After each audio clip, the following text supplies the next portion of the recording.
over Brexit, splicing the words of people up and down the country after the vote with the musings of the politicians. My policy on cake is Prue having it and Prue eating it.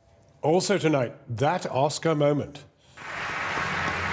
When Warren Beatty realises there has been an almighty mess-up. He actually knows the envelope he's just opened is wrong. It says La La Land, but... There's a mistake. Moonlight, you guys won Best Picture. They were torn from their families and shipped to far-flung corners of the empire. But for thousands of vulnerable children, their journeys ended in horrific abuse. An inquiry into this period of Britain's shameful history has heard some children suffered torture, sexual abuse and slavery. And they claim, even though the authorities knew what was happening, they did nothing. One survivor broke down as he told the hearing many of them would never recover. Kamian Zerum has this report. I'd be surprised if the figure of the rate of sexual abuse of children... David Hill, separated from his mother when he was 12 and sent to Australia, addressing the inquiry into historic child sex abuse. The second thing I hope this inquiry can do is promote an understanding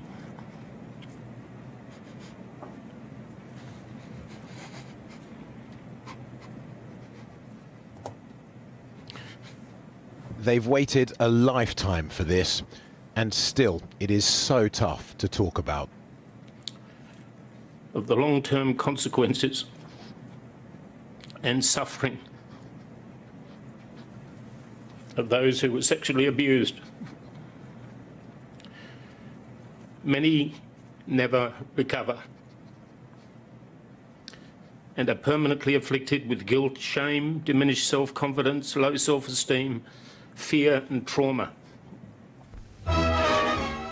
40 boys and girls are saying goodbye, and the Australian Deputy High Commissioner speeds them on their way down under. These youngsters... Starting way back in the 1600s, 150,000 British children were scattered across the colonies, to Canada, to New Zealand, to Australia, as part of official child migration programs.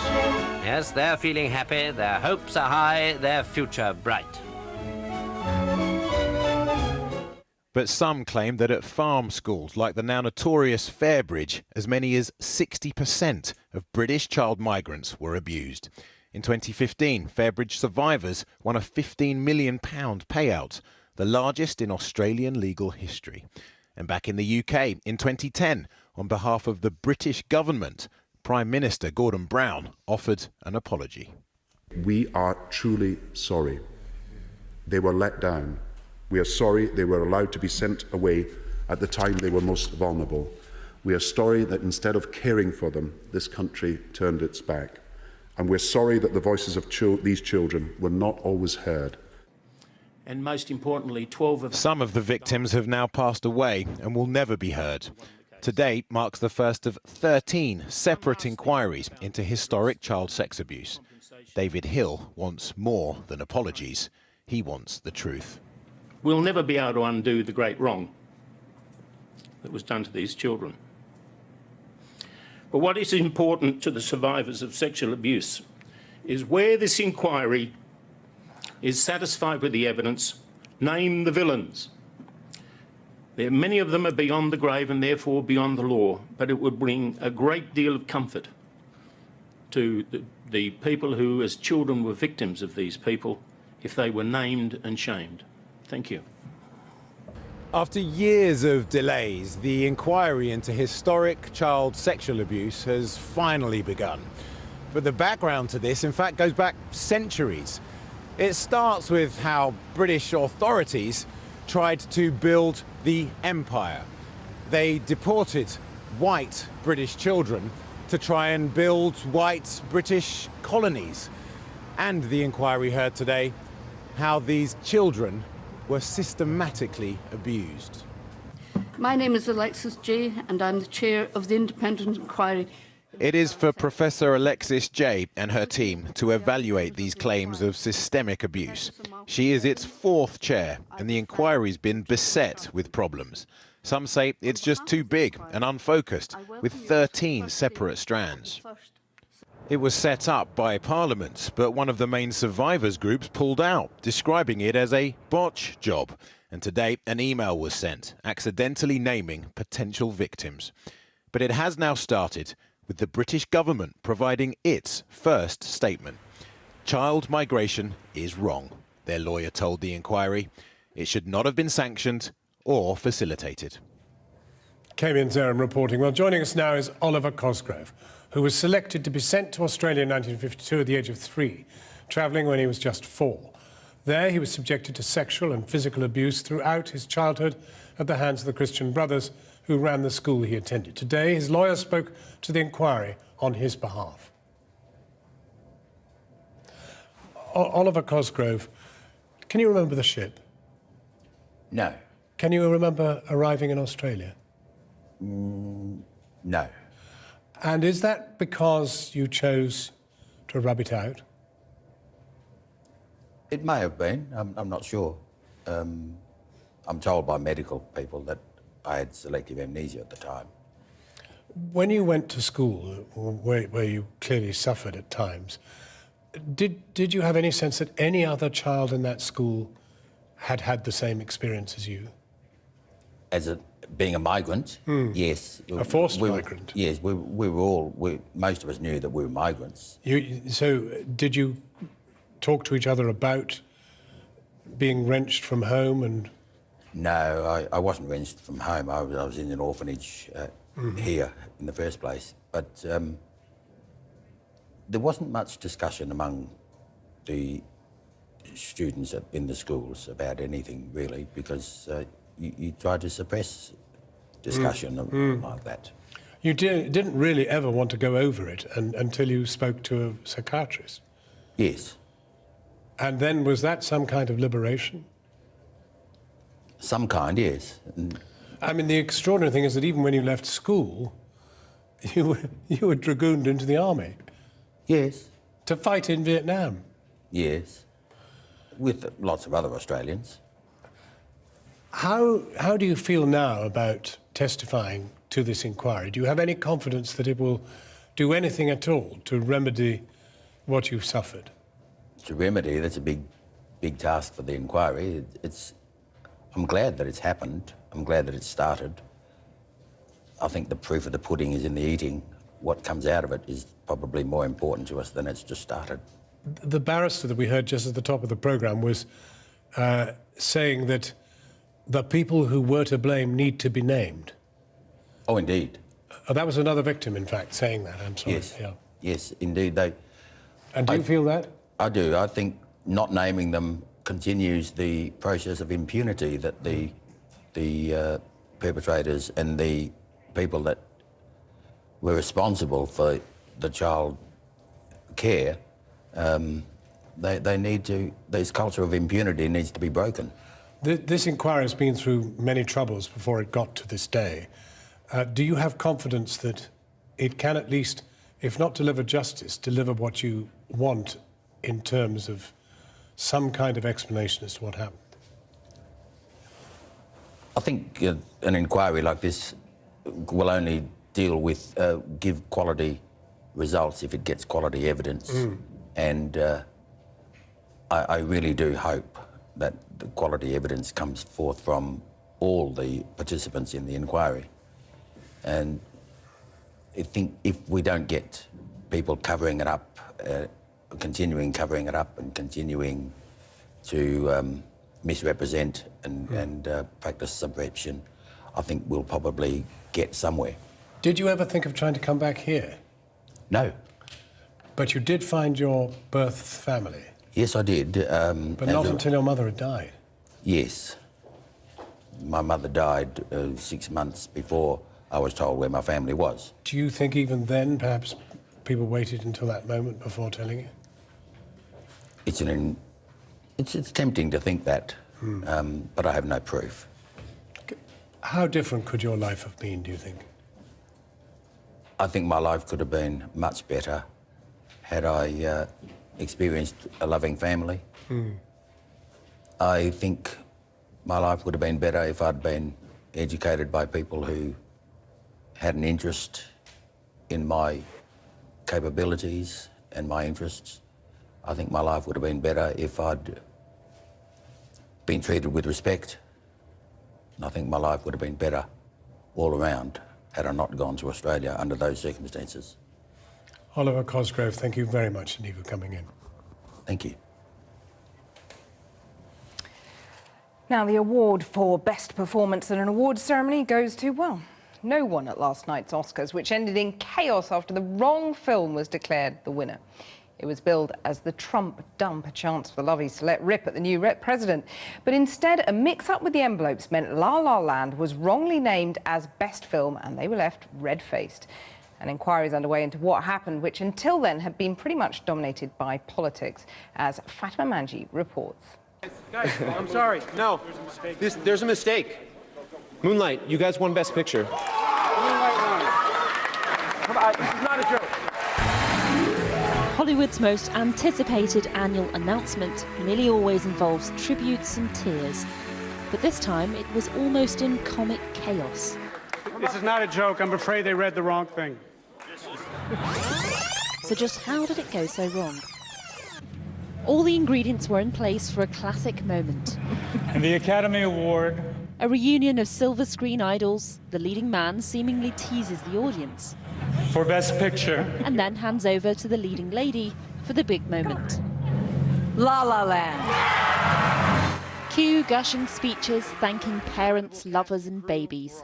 And to the Hollywood community that I'm so proud to be a part of. But watch carefully as a commotion begins behind him. Enter stage left, man with a headset. So keep dreaming. It turns out they really were in La La Land. In an embarrassing mix-up, the wrong envelope was handed over and read out. And Damien Chazelle, we're standing on your shoulders. We lost, by the way, but, you know. Guys, I'm sorry. No. This is not a joke. Moonlight has won Best Picture. Moonlight, Best Picture. The real winners are left absolutely stunned and finally get to make their way onto the stage. Very clearly, even in my dreams, this could not be true. But to hell with dreams, I'm done with it, because this is true. Oh my goodness. And so, after a year of contentious debate over the lack of diversity in Hollywood, it was the film with an all-black cast that finally got recognition. And I hope even more than that, that it's inspiring to people, little black boys and brown girls and other folks watching at home who feel marginalized. These scenes are unprecedented at the Oscars. John Addison for Tom Jones. The closest came in 1964, when the wrong winner for Best Music Score was read out, though it was rectified much faster. Oh, they gave me the wrong envelope? Wait till the NAACP hears about this. Then, as now, issues of race and representation were on people's minds. This year, the Academy Awards will hope to leave behind its Oscars so white reputation. With a broader range of nominees, there were prominent African-American winners, with Viola Davis taking Best Supporting Actress for her role in Fences, and Mahershala Ali becoming the first Muslim actor to win an Oscar, Best Supporting Actor in Moonlight. And the Oscar goes to The Salesman. The winner of Best Foreign Film, Iranian director Asghar Farhadi, chose not to attend the ceremony, in protest against the Trump administration trying to ban people from 7 majority Muslim countries. I will be reading a statement by Mr. Farhadi. My absence is out of respect for the people of my country and those of other 6 nations whom have been disrespected by the inhumane law that bans entry of immigrants to the U.S. The politically pointed remarks were perhaps expected, though surprisingly President Trump hasn't yet responded to this. I want to say thank you to President Trump. I mean, remember last year when it seemed like the Oscars were racist? But will that progress and recognition for black actors be overshadowed by an Oscars remembered for its mishap? Fatima Manji reporting. Well, the government has defended plans to restrict access to disability benefits despite court rulings that more people should receive financial help. Personal independence payments, known as PIPs, are designed to help with the extra costs that can come with being disabled, like travel expenses. Number 10 insisted no one would lose out. But a series of Conservative MPs have denounced the move, designed to save more than £3.5 billion. Jane Death has this. Charlie Willis's personal independence payment takes account of his cerebral palsy, but not the anxiety and stress that comes with it. A lot of my depression and anxiety is more to do with how I've been treated as a disabled person. And so the two of those things go quite hand in hand. I remember writing in my PIP form that I was quite afraid to go outside on occasions, and I have been, because of how I've been treated outside of my home because of being a disabled person. Things like people trying to trip me up in the street and things like that. Yeah. A court has said people who find it too difficult to travel on their own, whether from anxiety or autism or dementia, are entitled to financial help. But the government says that wasn't what PIP was designed for. So, for example, they're living with blindness. The tribunal said that in terms of these cash payments, that people who are living with social isolation phobia, for example, should be categorised as the same. It was never the intention of ministers or Parliament that those two distinct groups of people should be lumped together in this way. So Welfare Minister Penny Mordaunt is changing the criteria, an announcement affecting 160,000 people, which you may have missed on by-election day last week. Backbencher Heidi Allen says Tory rebels will fight the government. The court rules that we should look at the way PIP benefits are applied to people with mental health conditions, and we say no, we think we should change the law to make sure that doesn't happen.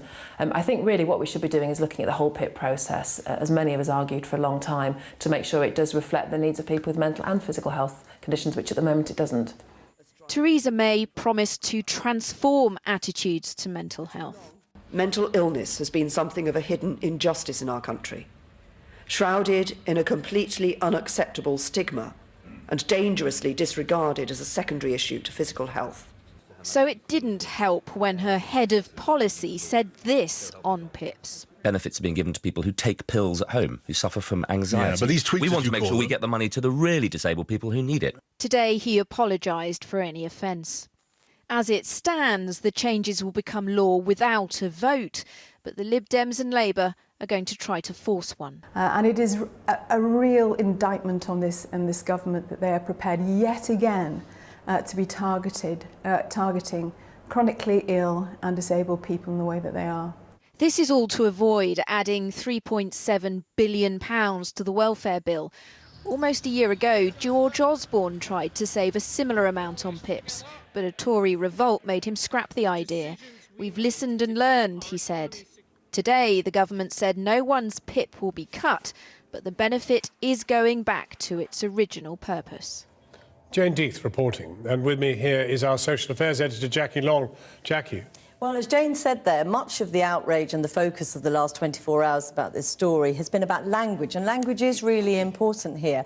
This rather crude distinction made by the Number 10 policy chief between stress and anxiety, mental health illnesses, and what he called really disabled people. Now, he's expressed his regret, but I think what mental health campaigners are really worried about is that what the government will effectively do with this legislation is create that same distinction between people with physical disabilities needing and deserving of help and those with some mental illnesses, it is being suggested, not as deserving, not as much in need. And as well as causing real upset, I think it's caused confusion, not least because it's only a month since Theresa May stood up, said very, very pointedly, the fact that people with mental health illnesses are treated as second-class citizens is unacceptable and would be one of the burning injustices which would drive her government. Any chance of the government moving? Well, the Department for Work and Pensions are saying it's all full steam ahead as far as they're concerned this evening. They say they want to create a strong safety net for those people who need it. But critically, what they say this legislation is about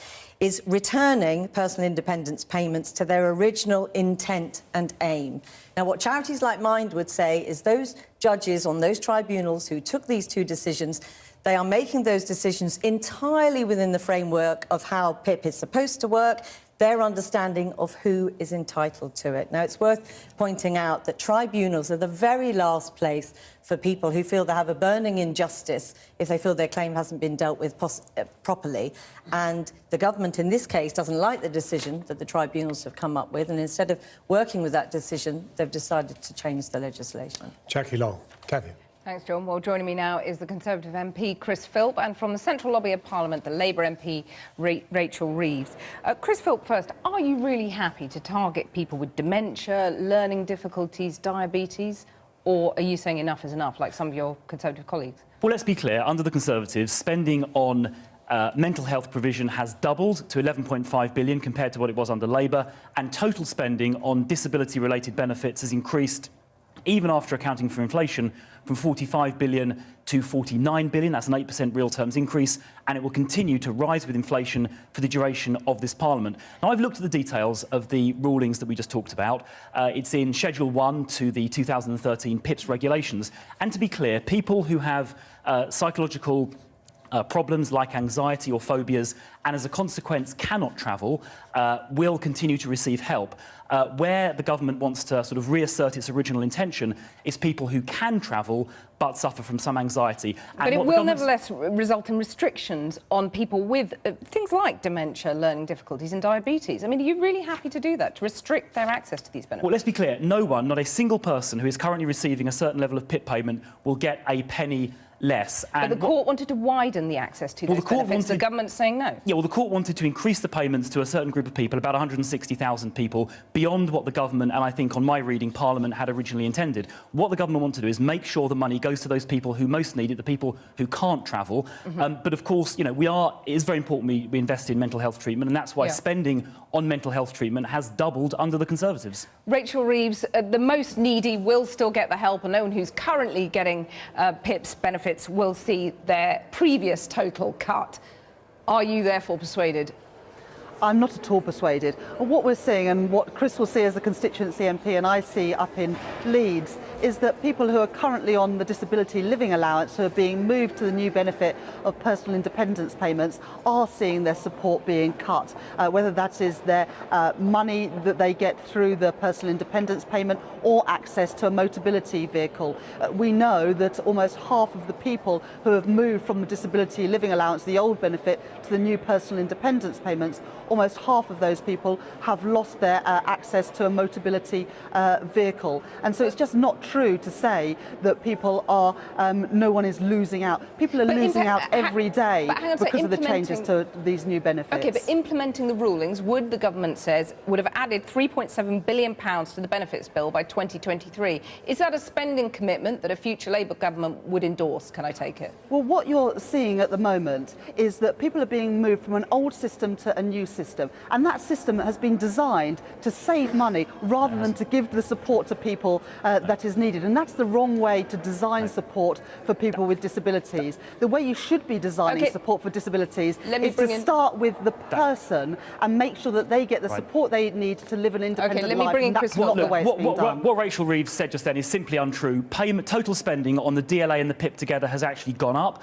On the PIP, a third of people get the full rate. It was only a quarter under the DLA. But the most important measure of all is, can we help disabled people back into work? And 400,000 people with disabilities have been helped back into work over the last 2 years. The employment rate amongst people with disabilities has gone from 44% up to 49%. And I'm proud that it's a Conservative government that has increased spending on disabled benefits and also helped those people back into work. Rachel Reeves. Well, it's absolutely important that people who can work are working and given the support they need to work. And it's disappointing that some of the access to work schemes have been cut back by this government. But there are also people who aren't able to work, and they also need to get the support that they're entitled to live fulfilling and independent lives. But if I take an example of somebody in my constituency, a woman who had had a stroke, has a young family and also holds down a job, she lost her Motability car when she was assessed, when she moved from the old disability living allowance to personal independence payment.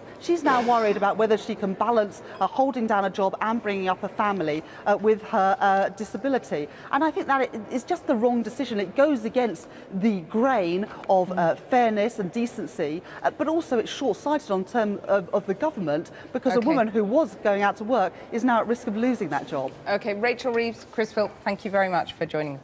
John. The former Prime Minister John Major has called on Theresa May to inject a little more charm and a lot less cheap rhetoric into the Brexit negotiations.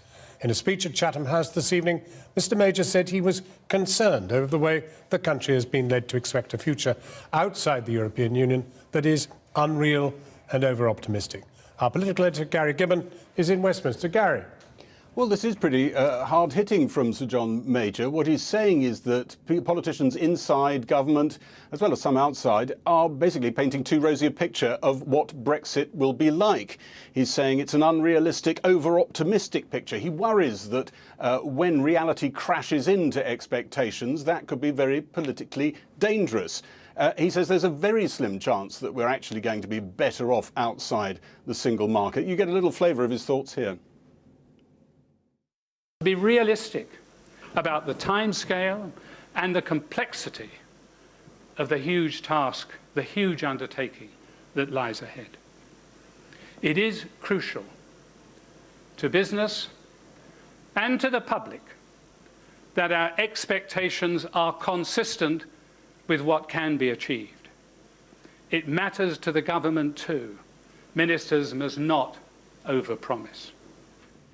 Well, when John Major popped up on the scene under David Cameron, there was almost always an element of coordination to the thing. He was often kite flying for David Cameron. This is not coordinated with Number 10. If anything, I think he's telling Theresa May that she really needs to do what he did a bit of and face down the hard right of the Conservative Party. He has a go at both her and Philip Hammond for suggesting, threatening Europe, that we might be able to move to a low tax and low welfare economy. He says that's not realistic. And he also throws in this plea. He says, don't demean people like me who are having our say in this debate. Don't be intolerant. He hadn't even sat down, and the Sun newspaper had put on its website an article calling him Sir John Moaner. The Daily Express is already accusing him of meddling, and one government source said he was yesterday's man. So Sir John Major's still got quite a lot of work to do. Gary Gibbon. Cathy. Thanks, John. Well, Brexit Secretary David Davis has promised that Britain won't suddenly shut the door on EU workers. But many European citizens already here remain worried about their future. The government says it wants all EU nationals living in the UK to retain their current rights after Brexit, but has been accused of using them as bargaining chips. Our Home Affairs correspondent Andy Davies has been speaking to one couple about how it feels to live with such uncertainty. We couldn't wear the flag in the Houses of Parliament, that's not allowed. But they did outside. Martin Kahn, who's British, and his Polish wife Aga, among others lobbying Parliament recently, happy at their home in Cambridgeshire to be draped in the European flag, but finding the prospect of it one day being stripped away. Extremely stressful. Yes, extremely stressful. It's like knock at the door feeling, you know. When is it going to be? What's going to happen? In particular, what will happen to Aga, one of an estimated 3 million EU citizens currently living in the UK, whose status here post-Brexit remains unresolved. What is it that you're most worried about? I'm worried about being split. I mean, We won't be split, you have to go. Well, I have to go. I mean, that's true. It's a division. We either have to all go or stay. But Martin, most people don't think that's going to happen. It's going to come to that. Well, I hope it's not going to come to that, but it's a risk. None of us know what Brexit will look like. It's this very issue which has helped fuel the Brexit debate in the Lords, teeing up perhaps a fight between peers and a government yet to give assurances that EU citizens can stay. Theresa May says she wants that to happen, but only when the same is offered for British citizens in other EU countries. Which is why Aga and others claim they're being treated like bargaining chips. But the government have made it very clear that they want this to be the first thing on the agenda at the Brexit talks to try and resolve this question. And they want people like you to stay in the country. That's what they've said. I still trust them that this will happen. I really do. But I don't like the meantime. I would like to know now for sure, and not just in 2 years' time to find out. And you know, 2 years is 2 years of my life with these worries. I would like to be able to breathe and say, done, I'm sorted. Not in 2 years' time, every day worrying, will they keep the promise, will they not, could they not do it now? Originally, Aga thought she'd be okay, as EU citizens who've lived here for more than 5 years can qualify for permanent residence, and she's been here for nearly 9. Fairly easy to complete? No. For example, you have... But as they were filling out the 85-page permanent resident application form, they were advised by a lawyer that Aga only qualified if she'd had private medical insurance, a requirement for some who might have had a break in earnings, or in Aga's case, who's a part-time teacher, not earned enough. I don't know how to describe it, it's crazy. I never expected this. I feel betrayed by my people, because you know they've rejected the person I've chosen as my wife, who I've lived with happily, very happily for 19 years, and they're torturing her, and they're torturing me, and they're torturing my family, and I hate it. I really do feel betrayed. So much so that Martin, whose father fled Nazi Germany as a Jewish refugee, has now successfully applied for German nationality. Their 2 children qualify too. A toehold still in the EU, as he puts it, but they and their children want to stay in Britain as a family if they can. Either way, like so many others, they'd welcome clarity. Theresa May says she can't do that until the rights of British citizens in the European Union are sorted. Of course she can, and then she would make the situation of British people abroad better, because you don't get better situation for your people by treating others with disrespect, you know, lack of security and so on.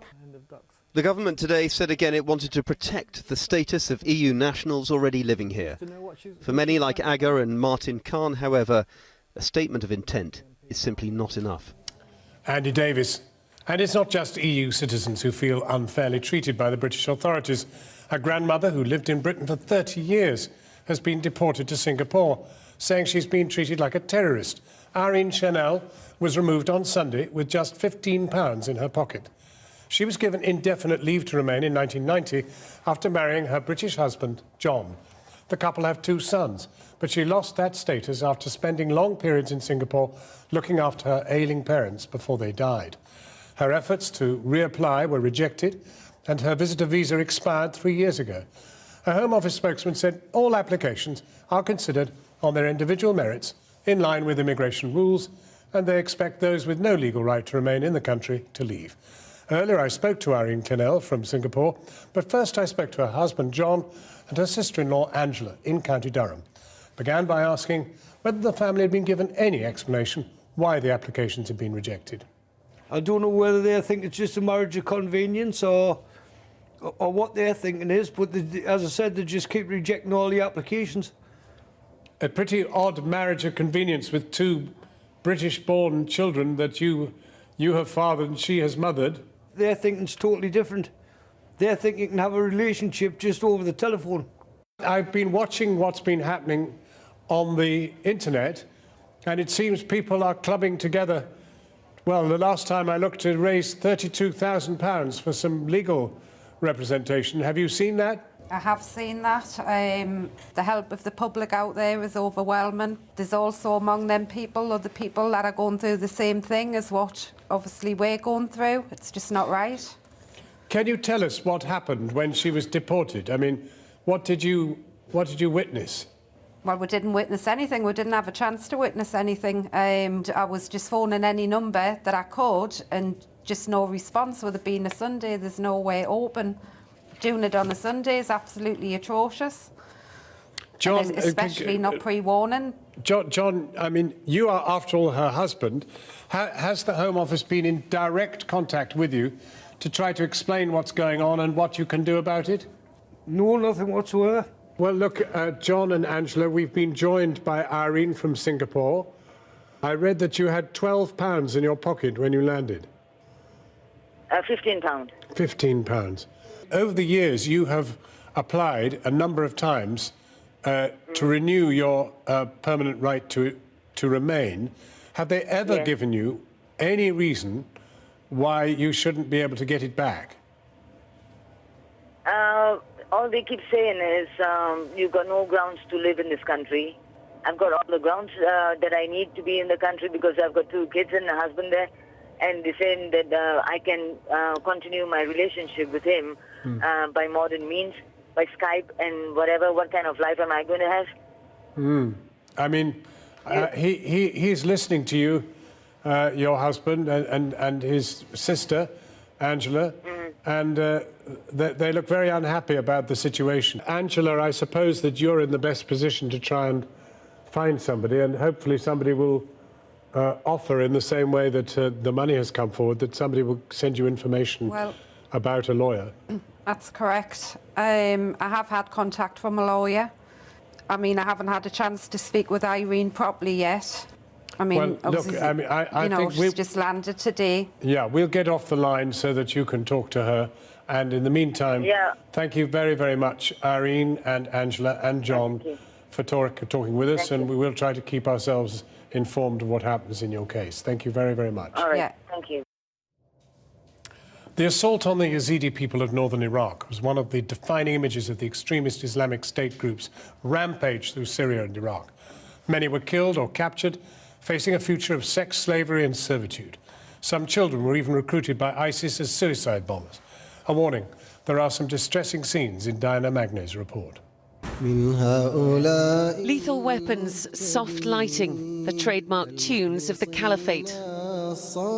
2 brothers, 11 and 12 years old, showing the calm that comes from long indoctrination, the grins for what they've been taught to believe is imminent salvation.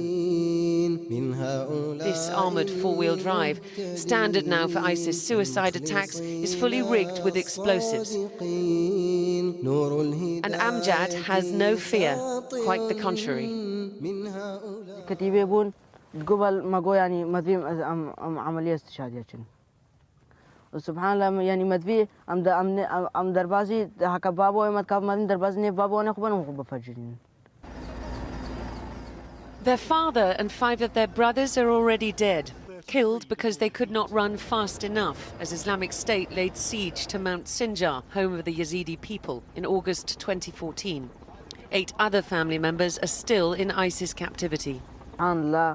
نغلا من سنجار مع عبادة شيطان تقولوا وهكا فراو وما صوند بنبقى لا تخوار وما صوند يعني بشيله داكا خذ خوارو يعني عقل دبام نبو يعني ام بفكر في تشكيل سر مرات كان ISIS has released a number of videos detailing its use of child soldiers. This is the first which confirms what they've done with the Yazidi boys enslaved in 2014, believed by the Yazidi charity Yazda to number around 1,200. A few days ago, Yazda's team in Iraq filmed an interview with a Yazidi boy who managed to escape Islamic State. هون هكا هون شوني بإزدي هكا هون هاتن كوستنجي هون شنا جهنم هكا هون وبخب هون بسلمان هون وقرآن أو خندي وخو علمانة تشاون هون هكا هون مرنجي هون شنا. They showed them a horrible video about how to kill people, how to behead them, and then they training them physically. There is the routine, the early starts, the gun that they sleep with, first thing they'll grab when they wake.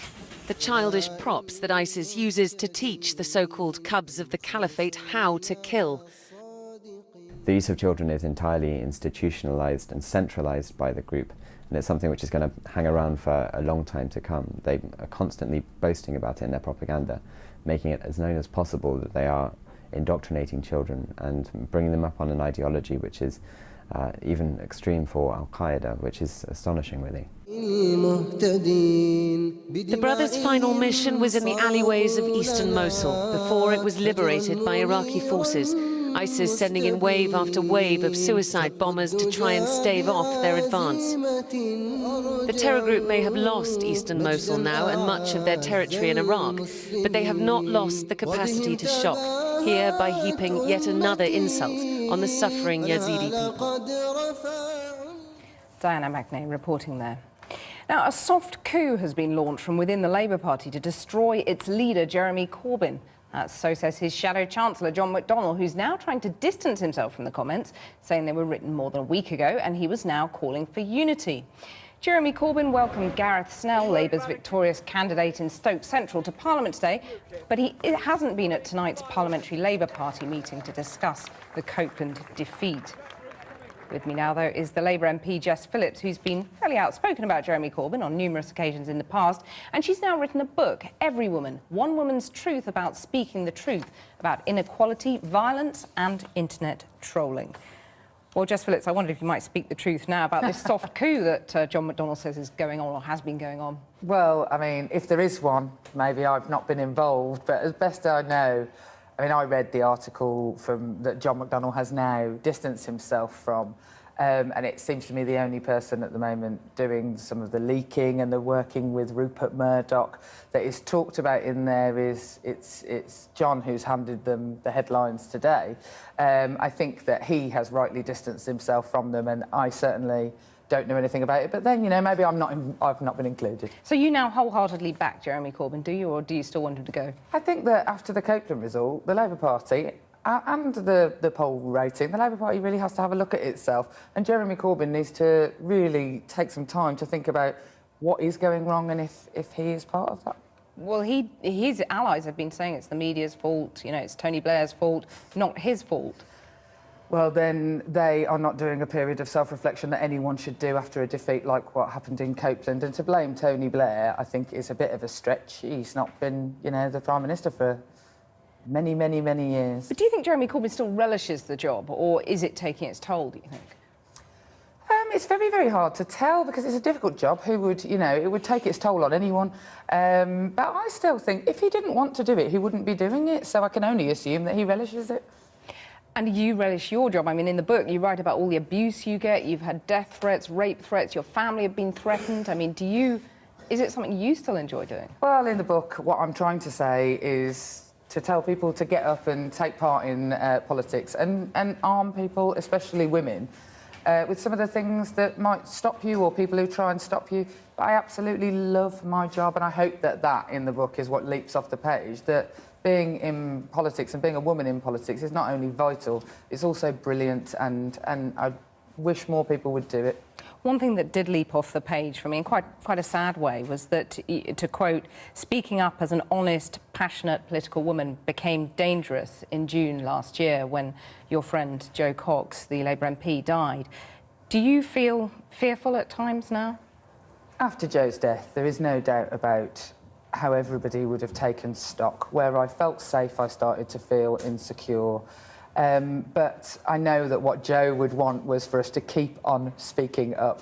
And I think that it's easy to portray that I'm scared, that I don't want to go out and walk around. I get more fan mail than I get hate mail.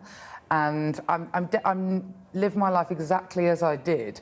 But it's only right for people like me to talk about some of the things that people will try and do to stop people like me and women with a voice. And basically show some sisterly solidarity to say, keep on going. And in a word, if you lose another by-election, I mean, will you be, as you put it, being ambitious in the book and throwing your hat in the ring and standing for leadership? This is what everybody always asks me. I think maybe it's a little bit too soon for me to be the leader of the Labour Party. But, you know, I think that the Labour Party needs to look at exactly what it needs at the moment. And if it came up with me as its answer, then I suppose I'd have to think about it. But I think we're a long way off that yet. Jess Phillips, thanks very much. John. He's just declared we don't win wars anymore. And now the White House says Donald Trump's forthcoming budget will ratchet up defence spending by a staggering $54 billion, with sweeping cuts in domestic spending and overseas aid to pay for it all. This budget will be a public safety and national security budget, and it will include a historic increase in defense spending to rebuild the depleted military of the United States of America at a time we most need it. Well, straight from that White House press briefing, our Washington correspondent Kylie Morris. Kylie. Yes, John, there was a lot of questioning over the budgetary intentions of the President at the briefing today, which is a much more inclusive and calmer briefing than the scandal that broke out after the gaggle, the very inclusive gaggle last week on Friday, when a number of outlets were kept out of the room. This was a very packed room today, and Sean Spicer was laying out some of the priorities of President Trump. As you mentioned, a $54 billion increase in defence spending, a massive increase in defence spending.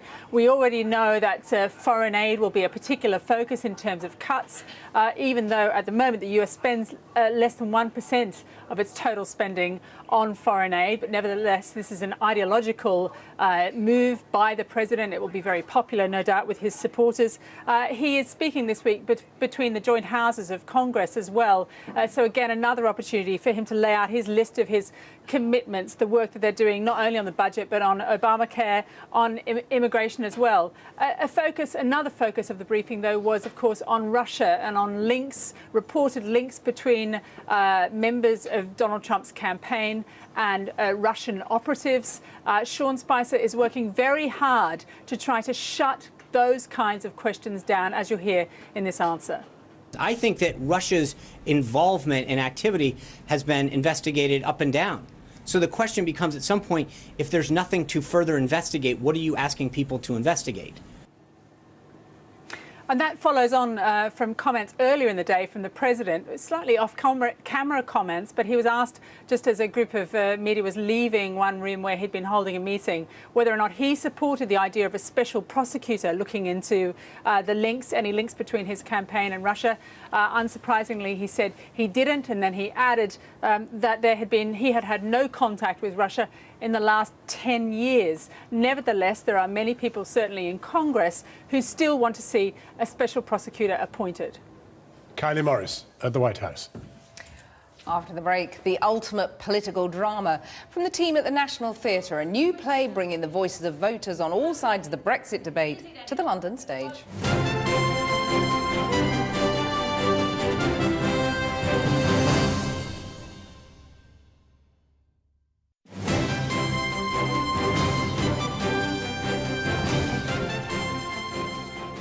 Welcome back.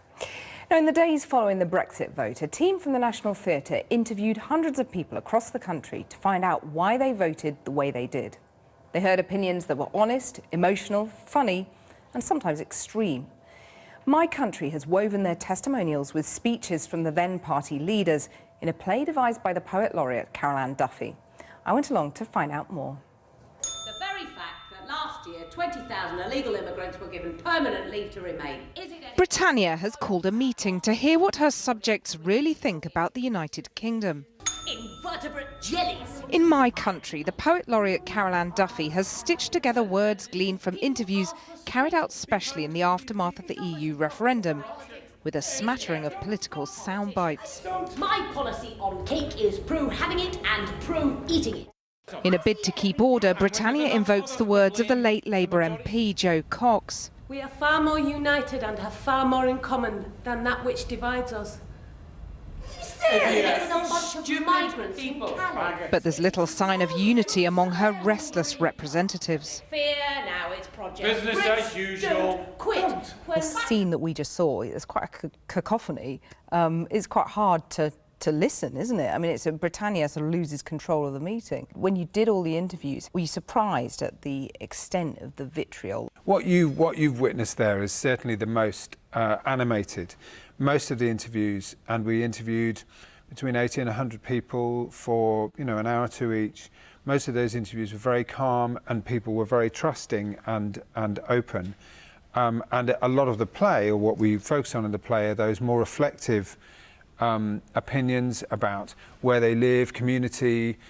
Of course, some of it's on Europe, or might be on hardship or patriotism, immigration, all of those subjects.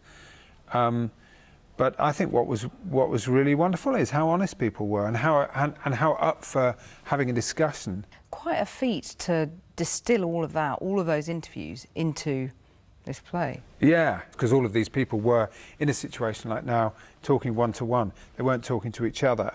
So how to honour those, those testimonies but also in a way that that makes it possible as an audience to listen to it has been, yeah, it's been a bit of a ride. Is this, at the end of the day, a play about educating the liberal elite and getting them to listen? I'm not sure that I'd ever think that a play should educate, because then it immediately becomes didactic and probably pretty boring. I think certainly the point of the exercise is to listen. That's what instigated the whole thing, and I hope that any audience coming to see it will gain an insight into the fact that, you know, opinions from all over the country are based in very, very different experiences, and so they're very broadly diverse. When you look at theatre audiences, though, isn't there a danger that this is a play that will be watched by the 48% who voted to remain, thereby entrenching the divisions that you're exposing in the work?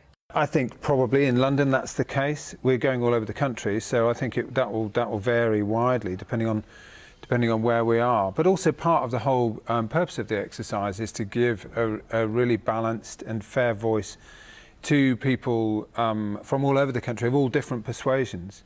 And I think many of the, you know, actually what really sings out is something that Carol Ann Duffy calls the human music, which is when individuals have a very deep connection to where they're from and how that has been affected by one side of the argument or the other. And that's as true when talking to a shepherd in Northumberland as it is to talking to somebody who's grown up on a particular estate in Leicester.